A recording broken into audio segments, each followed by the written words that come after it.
Magandang umaga mga kaibigan, ako po si Jim Kyle Navarro at ngayon nandito po tayo sa Dubdub, Badian, Cebu para makipagkwentuhan sa ating kapwa mga estudyante sa kolehiyo tungkol sa kanilang naranasan sa kolehiyo at meron ba silang mga lihim na pag-iibigan or anong kanilang naranasan sa buhay kolehiyo. Tara, alamin natin kung ano-ano ang kanilang mga naranasan sa buhay kolehiyo.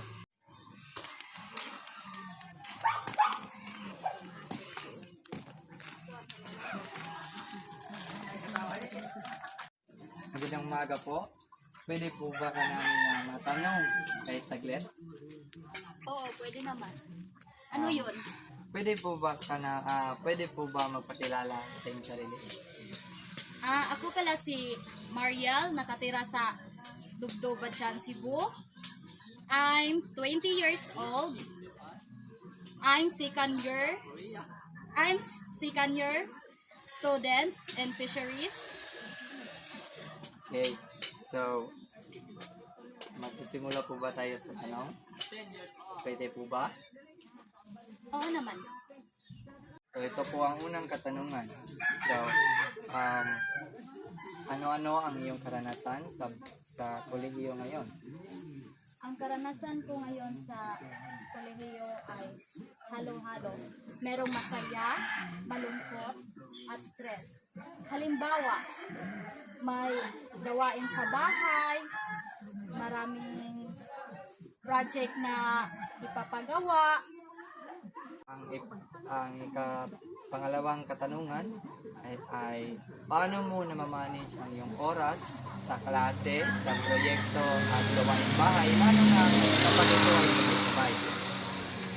Mamamanage ko ito sa pamamagitan ng time management. Like, magse-set ako ng oras sa paggawa ko ng mga activities.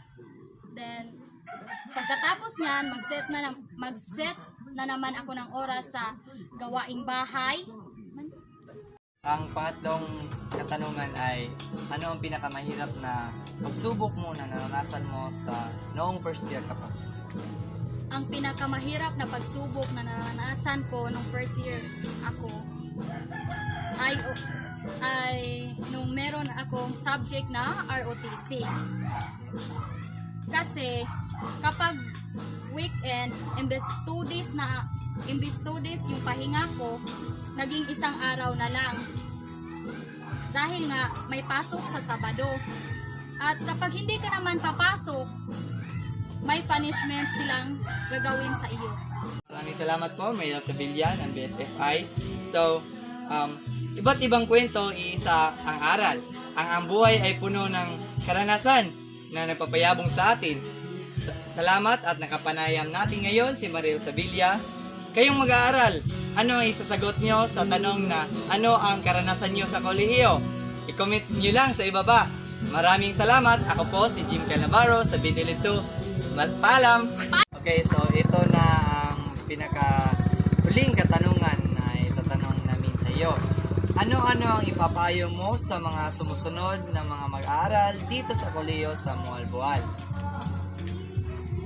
Ang mapapayo ko sa mga estudyante dito sa City of Mualboal is dapat habaan nila ang kanilang pasensya, palaging positibo, at huwag magpapadala kaagad sa stress. Kasi alam natin ang kolehiyo ay hindi madali. Kaya habaan natin ang ating pasensya para malagpasan natin ito. Ayun, maraming salamat po, Mariel Sevilla ng BSFI. So, okay. Maraming salamat po, Mariel Sevilla ng BSFI. So, iba't ibang kwento, iisa ang aral. Ang buhay ay puno ng karanasan na nagpapayabong sa atin. Salamat at nakapanayam natin ngayon si Mariel Sevilla. Kayong mag-aaral, ano ang isasagot nyo sa tanong na ano ang karanasan nyo sa kolehiyo? I-comment nyo lang sa ibaba. Maraming salamat. Ako po si Jim Kyle Navarro sa BTL2. Paalam!